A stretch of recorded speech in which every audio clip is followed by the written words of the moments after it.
আসসালামু আলাইকুম বন্ধুরা, সবাই কেমন আছেন? আশা করি যে যেখানে আছেন অবশ্যই ভালো আছেন এবং সুস্থ আছেন। আপনারা দেখতে পাচ্ছেন সৌদি আরবের বিশাল পাহাড়। এটা হচ্ছে মাজমা পার হয়ে কাসিমের দিকে যেতে আলঘাট। আলঘাট একটা বিশাল পাহাড়। এখন পাহাড় থেকে নামতেছি।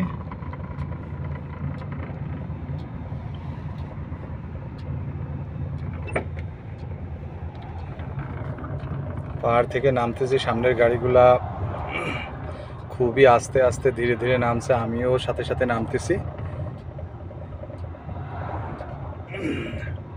অনেক বড় পাহাড় আপনারা দেখতে পাচ্ছেন, এটা হচ্ছে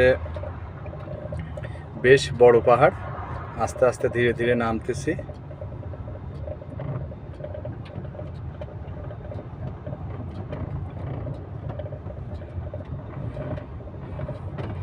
আলঘাট পার হয়ে কাছে